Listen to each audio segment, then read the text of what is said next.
Hi, good morning all. Today we are moving on to the another session on transient stability. So before moving on to our transient stability, what I am going to tell you is the summary of our last class of steady state stability. So in a steady state stability, what we have learned is we have derived the relation between the mechanical and electrical angle and also velocity, and we have discussed on the inertia constant and and from which we have already derived the equation for kinetic energy, that is half into inertia constant into synchronous velocity. We also defined our per unit inertia constant h, that is equal to kinetic energy stored at the rated speed or synchronous speed to the rating of the machine. And we have already discussed on the equations like kinetic energy is equal to g into h, and we have expressed m in terms of h, gh by pi f or gh by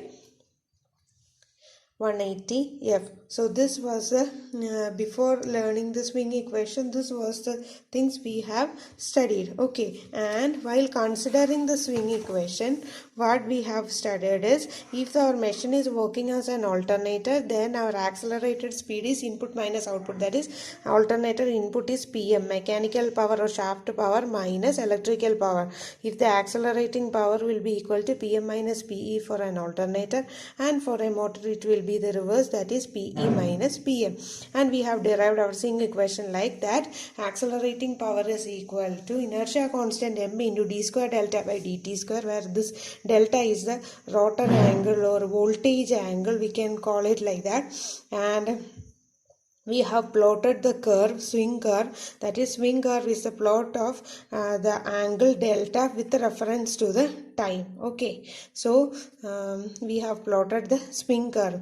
If the oscillations are dying out or damming out, then we can say the system is stable. If the oscillations are exponentially increasing, then we can say the system is unstable. And we have found out the swing equation for a multi-machine system. Here we have taken two machine system, that is one in coherent mode with a delta value equal. Coherent means both generators are working at equal node angle, or delta value of delta 1 is equal to delta 2. At that case, M equivalent will be equal to M1 plus M2, and mechanical power equivalent will be the sum of the mechanical power of both machines, and similar goes with the electrical power of the machines also.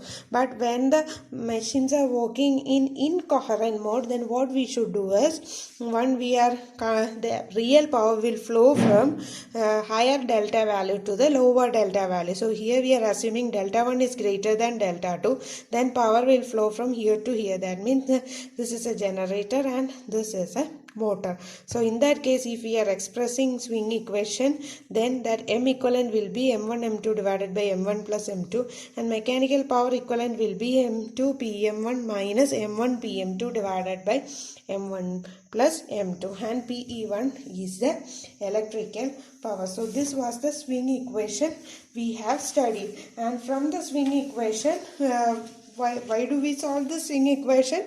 In order to find out whether our system is stable or not. So from this we have already found out that if my equation, this PA will be equal to P max, that is EV by x into sine delta. We already know that this is the in order to find out the steady state stability limit, we know that electrical power generated is equal to EV by x into sine delta. We have solved this equation to find out for in case of cylindrical rotor while the machine is working as an alternator, as well as in a motor. From the phasor diagram we have derived. So PE is equal to EV by x into sine delta. This will be maximum when sine delta value is maximum, that is sine delta is equal to 1 or delta is equal to 90 degree. So the maximum value will be EV by x. So we can write PE is equal to P max into sine delta, that is I have written PE is equal to P max into sine delta. So depending upon the value of this delta, we can say whether our power is higher, the electrical power generated is higher or not. Okay, so with the value of delta we are finding out whether our system is stable or not. So if our delta value is greater than 0, or if cos delta value is greater than 0, or the delta value is in between 0 and 90, then we can say our system is stable. And if it is equal to 90, then we can say our system is marginally stable. And if the value is in between, delta value is between 90 and 180 degree, we should say the system is unstable. And we also should note that the system will be unstable when the accelerating power is greater than the maximum power. If the accelerating power is greater than the maximum power P max, that we should say the maximum stable state stability limit is P maximum. Then if P accelerating power is greater than P max, then the system will go unstable. So the maximum steady state stability limit is P max, that is EV by X. EV by X. Okay, and also we have discussed on what are the different methods to improve our stability limits. Okay, in order to, what are the different methods to improve our steady state stability? That was, our equation was this, that is P max sine delta. So stability can be increased by increasing E value. This V value we usually kept it as a constant, and we can decrease this X value so that the power transfer capability can be increased. That is, first increasing the excitation level, that is the machine is working in an overexcited region. Second one, in order to reduce this X, either we can use bundling of conductors or paralleling of the conductors. What will happen if we do paralleling? If we are conducting, or if we are connecting two lines in parallel, so if these lines are X and X, then the net reactance will be X by 2, isn't it? X by 2. So if we are applying here X by 2, then it will become 2 EV by X into sine delta. So if we are using parallel lines, then our equation will be 2 EV by X into sine delta, that is 2 times the power. So if we are using parallel lines, we can increase our power capability, power transfer capability. And also XL can be reduced by using series compensator, capacitor connected in series. So a series compensator, XL minus XC. So these are the methods to reduce the reactance. Also we can use a static var compensator. How can we use a static var compensator? Because a static var compensator injects only reactive power and it won't consume any real power. So the voltage profile will be enhanced, and the delta value from this curve we can say, using an SVC, we are increasing our power transfer capability curve. Okay, so next what we have to do is we have to move on to our transient stability. So we are moving on to our transient stability. So if I'm starting again from our swing equation, that is our swing equation value was m into d square delta by dt square is equal to Pm minus Pe, that is accelerating power in terms of the machine working as an alternator. Okay, so this is the machine working as an alternator. Okay, this was the swing equation. You all know this is the swing equation. So what is the difficulty in using the swing equation? You all know the swing equation is a second order differential equation. Okay, while solving the second order differential equation, it takes a lot of computational time, and the solution is also little difficult. We have to find out the roots, like what we have seen in us finding out in case of steady state stability limit. I have discussed all those things in our previous lecture. So computing this mathematically is a little bit difficult. So how can we do it for a transient stability? What do you mean by a transient stability? I hope you remember that. What is a transient stability?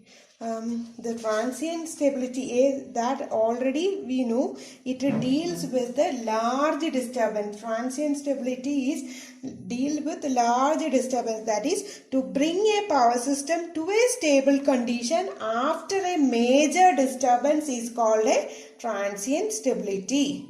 I repeat, to bring the power system to a stable condition or normal operating equilibrium after the occurrence of a major disturbance is called a transient stability. So if we are going on with a transient stability, then you should remember in a steady state stability we were dealing with only minor disturbance and the angle delta value variation will be very small, whereas in a transient stability we are dealing with a large disturbance, and this disturbance may occur to some 5 cycles or 7 cycles, or it can happen up to that time period. Okay, so after regaining after the occurrence of a large disturbance is little difficult than a steady state disturbance. So, what are the major disturbance we should consider? First, it can be any fault, any short circuit or fault. Okay. And the second case is a contingency problem. What is a contingency? So, a fault means a short circuit. Fault means any line can be short circuited, or a line fall into the ground and gets short circuited like that. All the fault studies we have studied in our module 2 comes under major disturbance. And what happens if, in order to explain contingency, if I am considering there were two lines, okay, there were two transmission lines connected in between bus 1 and 2. What happened with of all the transfer reactance X? By chance, if some fault occurs at this point, then what will happen? The circuit breaker of these lines will operate and it will trip or it will isolate the line. Okay, so what will happen here? The power transfer capability, the power exchanging was E, or here how I should write it as the power extending in the first case or initial case before fault, it was V1 V2 by here X and X, the total reactance is X by 2 sine delta. That was the power, or I can say that is 2 V1 V2 sine delta by X. This was the power transferring at the initial case. So what will happen after the disturbance? The protective system acted and it tripped off or isolated the faulty part. So as a result, after the disturbance, my system was that V1 V2 sine delta divided by one line is isolated, so it is not X by 2, it is X. So what happened? That is V1 V2 sine delta by X. What is the relation between this PE0 and PE1? PE0 was equal to 2 times of PE1. So initially it can transfer twice the power of after fault condition. So in the fault condition, the power transfer capability is reduced. So the system will go in congestion state, okay, or it will go to an emergency state, I should say. These events that happen after the occurrence of a fault, we can call it as a contingency. Okay, so these events that occurs after the occurrence of a fault, we can call it as a contingency. It can be a cascading fault, or it can even lead to blackout condition. So the major disturbance we are concerned with are either it should be a fault study or it should be a contingency. So what we have to do, contingency is a events occurring after a fault, that is after some fault. Similarly, some elements will be removed from the system. As a result, the power system becomes little more congested. Okay, so this is a large disturbance. And how can we say if the system is stable or not? So the system should be stable if the system can clear this fault. If the system can clear this fault before our power system loses its synchronism or loses its stability, then we can say the system is transient, the system is having transient stability. I repeat, there is one fault occurred and as a result the system is isolated and the power transfer capability is reduced. If the system can use, for example, if this line can use an auto reclosure relay is attached to this, and if it was a small short circuit, maybe due to some tree branches falling on, or due to the short circuit some birds or something happened and the line becomes short circuited. If this fault is cleared within a fraction of time and the system is put back into the original position before the entire system collapses, then we can say the system is transiently stable. If we can clear the fault before the system collapses, then we can say the system is transient, the system is having transient stability. So what is that time? That is this event, this rectification or the remedy should happen before the system collapse. Now that time we say it as critical clearing time. That is the maximum time taken to regain or to remain in synchronism, we call it as critical clearing time. So if the regaining steps are conducted and the system is regained before the critical clearing time, then the system will remain in a transiently in a stable system. Okay. So what is a critical clearing time? Critical clearing time, you have to now TCR, critical clearing time. Okay, so you have to study, it is very important, what is a critical clearing time and critical clearing angle. Both we have to study. So I can define my critical clearing time. I will write critical clearing time. Critical clearing time, TCR. So I can define the critical clearing time as the maximum allowable time. It is a maximum allowable time between the occurrence of a fault. It is a maximum allowable time between the occurrence of a fault and the clearance and its clearance. The time in between this occurrence of a fault and its clearance, we can call it as a critical clearing time. Okay. If the time is beyond, if the time of clearance or the auto reclosure relay operates after this TCR, then the system will become unstable. If the auto reclosure relay operates before this critical clearing time, then the system can be regained back to our synchronism or regained back to the stable state. Okay, so critical clearing time is the maximum allowable time between the occurrence of a fault and its clearance, for which the system will be stable. Okay, so you have to remember this critical clearing time. So what we are going to discuss, so we have to find out what is the critical clearing time, and also we should discuss what is a critical clearing angle, the angle to which the fault can occur.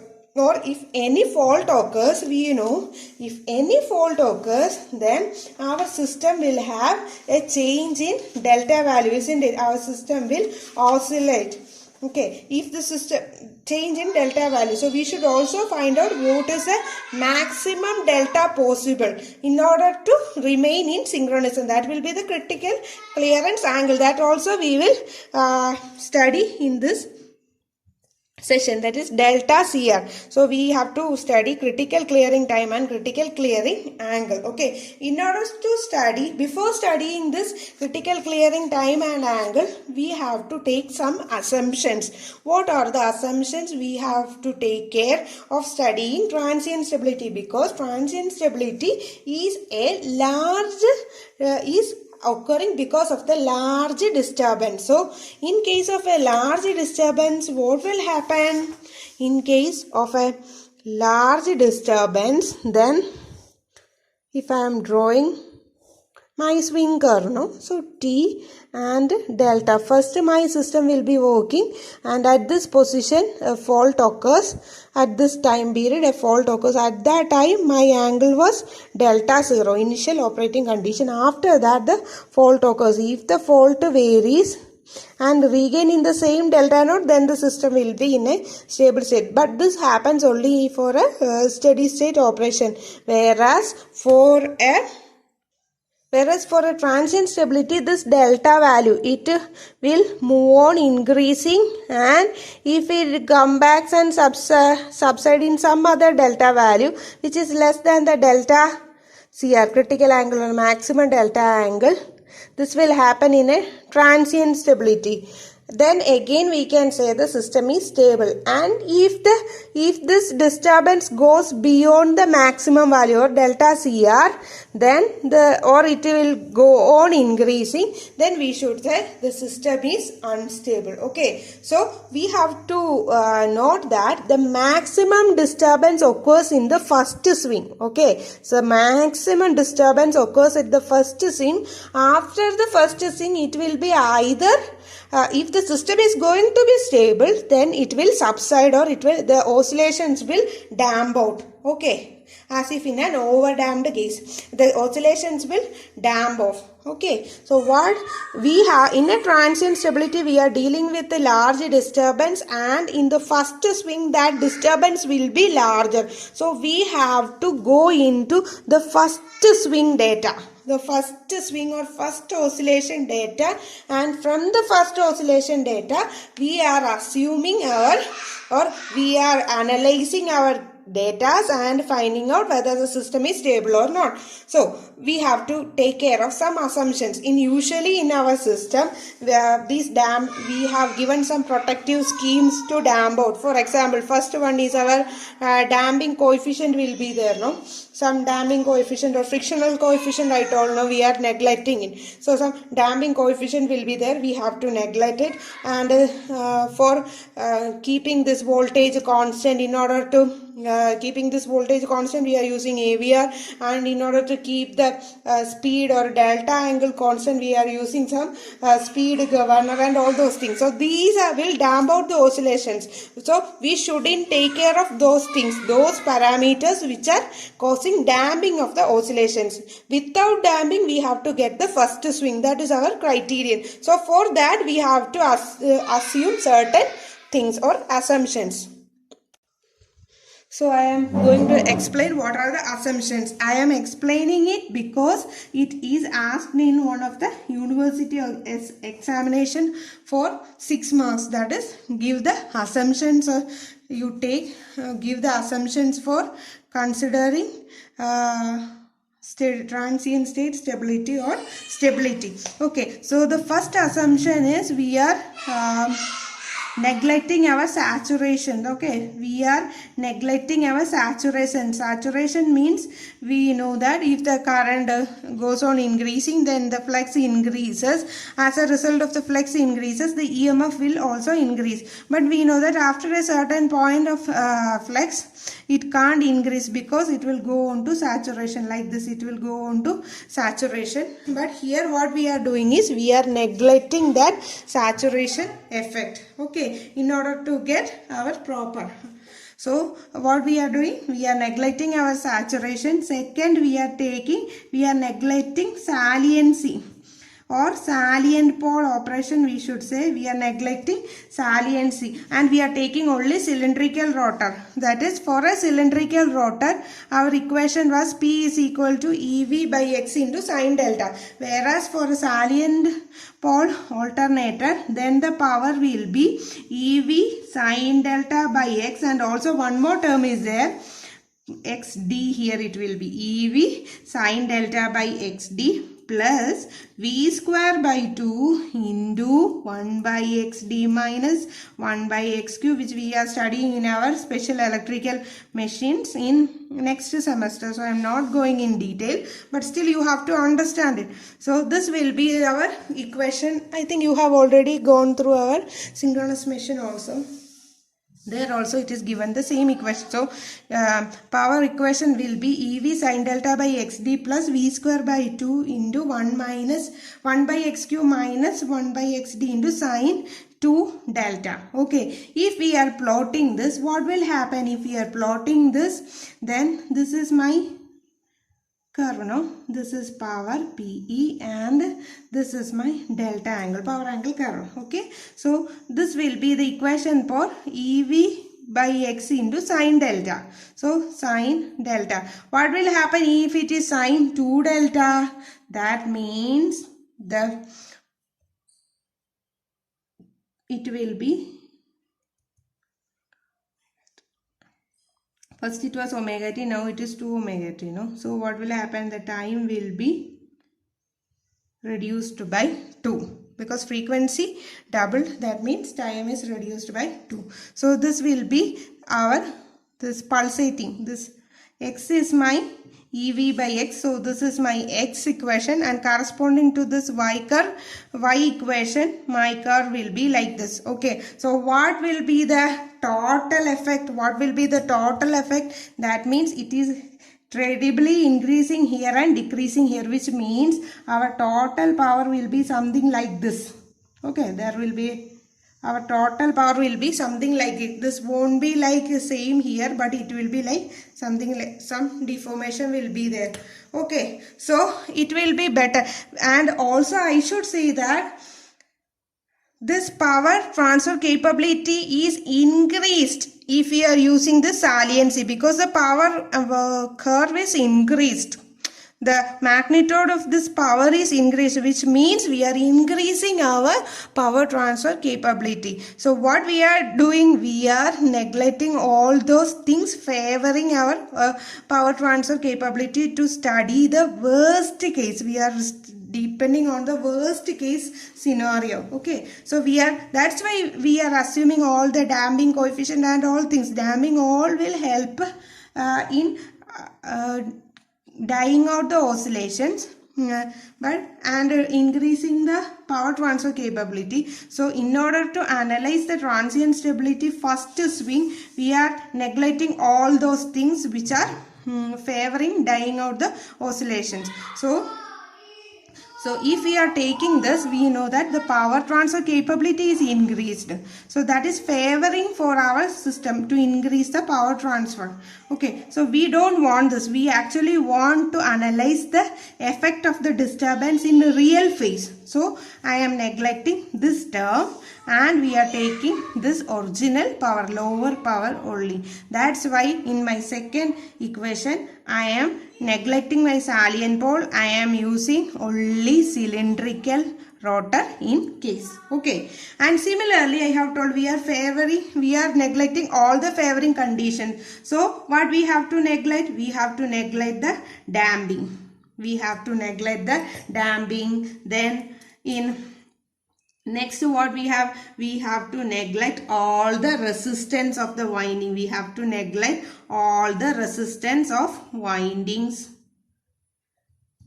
So why are we neglecting the resistance of the winding? That is our time constant. The oscillation time constant tau will be equal to L by R. Okay, so if we are taking this resistance, then our L value will be, or my T value will be reduced if we are including this resistance. Okay, so if the resistance is increased, then my time of oscillation or time constant will decreases. So we can't analyze. Okay, if the time this oscillation sustains only for a small period, then we can't analyze, or we can't go deep into the waveform and analyze it. So what we are doing, we are neglecting this resistance or the time constant. The time will increase and we can analyze what happens within the first swing. So we are neglecting the resistance of all the windings. Then we are assuming constant frequency. We are assuming constant frequency all the time, and other special measures like a speed governors. Okay, so we will deactivate or neglect the operation of the speed governor. What is speed governor? The speed governor will help to maintain a constant speed or constant rotor angle delta when the load changes. So the delta value also won't change and the frequency remain constant. This is the purpose of speed governor. So we don't want it here. So we neglect the speed governor, and also we neglect our automatic voltage controller. So we will deactivate AVR, automatic voltage regulator. To analyze the proper voltage fluctuations, we will neglect all the things, all the factors favoring the damping of oscillations. We will neglect all the factors favoring the damping of oscillations, and we will move to find out, or we will analyze the first swing of our large disturbance. First swing of the large disturbance, or the first swing of the event after the occurrence of a large disturbance, to analyze it and to find out a solution for our transient stability. So these are the major assumptions. It was asked for a university question, part B, some 6-mark question. So you can write these assumptions.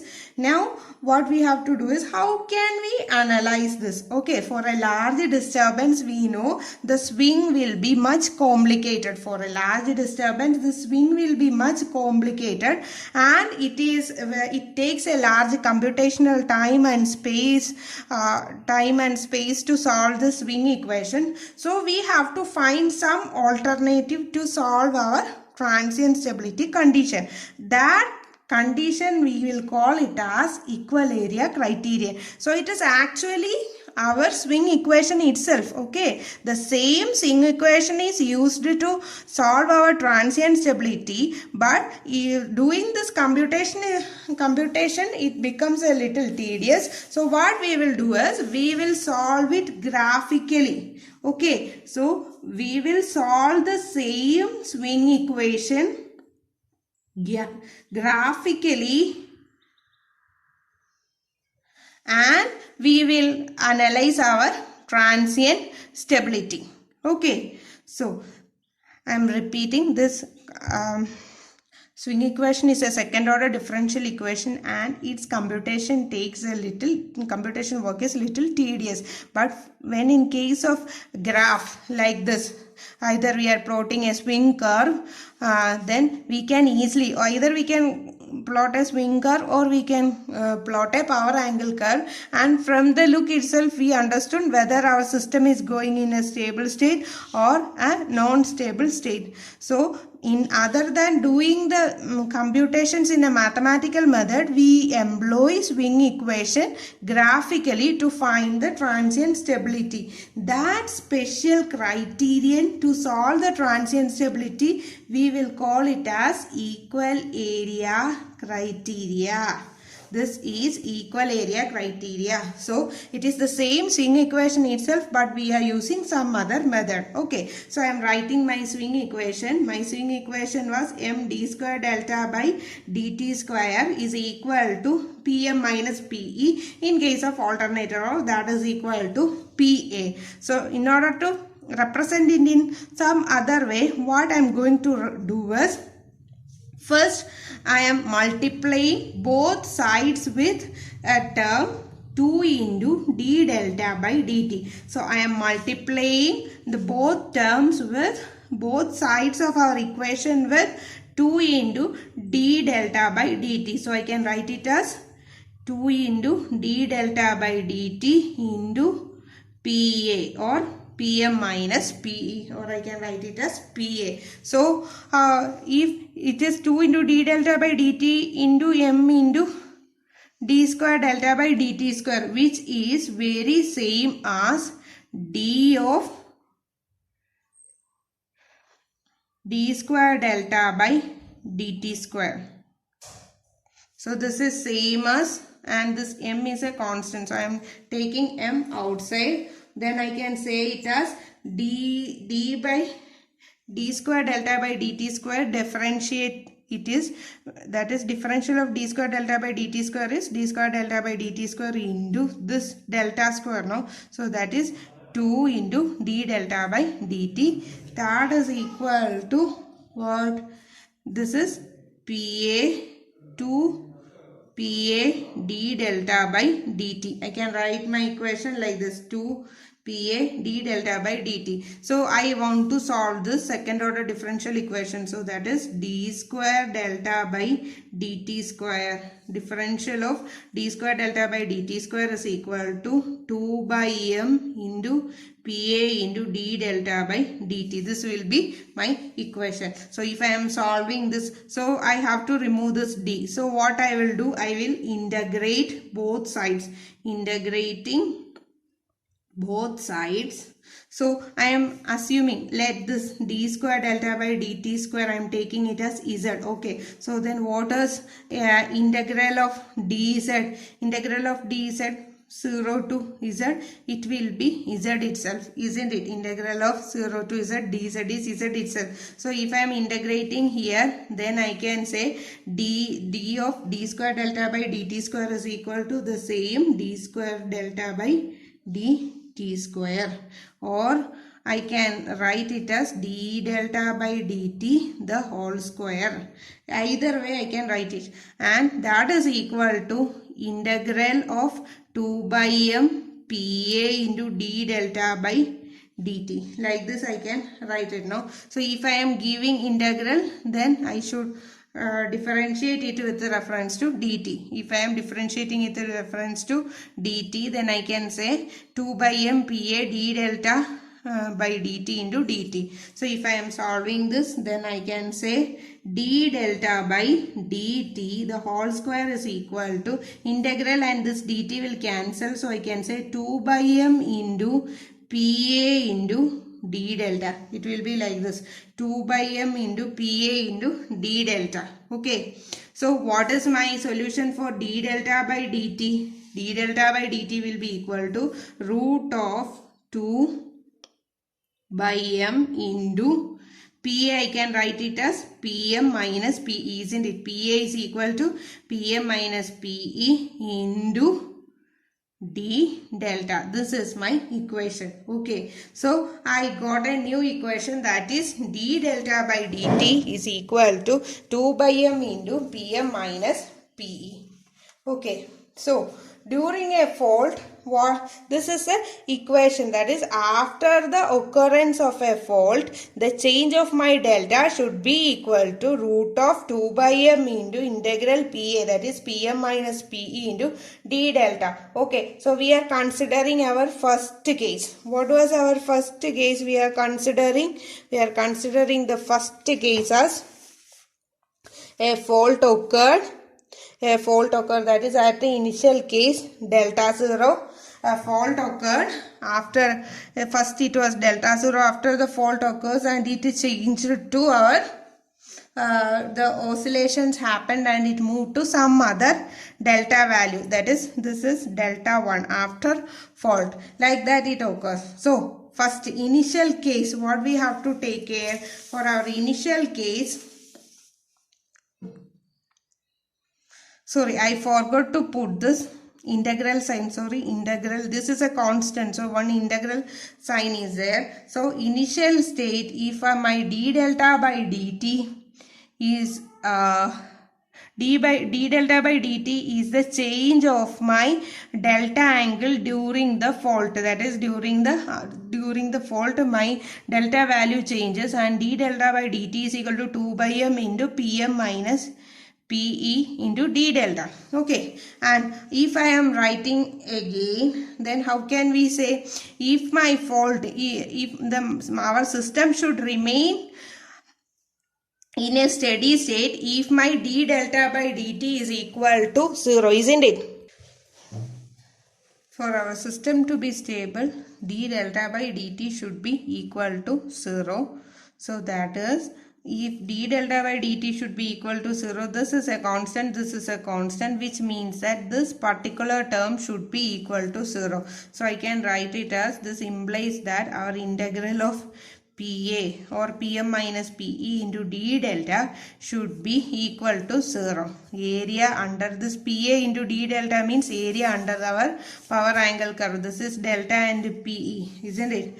This P and delta, that is area under our power angle curve, should be equal to 0, which means that the area under the accelerating power here, the area under the accelerating power, increasing power, should be equal to area under the decelerating power for a system to be stable. For a system to be stable, that is the area under accelerating power should be equal to area under decelerating power. If we are plotting on the curves like this, the area under the acceleration should be equal to area under deceleration, then we can say our system is stable. So this is the equal area criterion. I hope you understood, and this lecture is going to be a little lengthy, so I will discuss the rest of the things with the help of graph in our next part. Okay, thank you. Happy learning.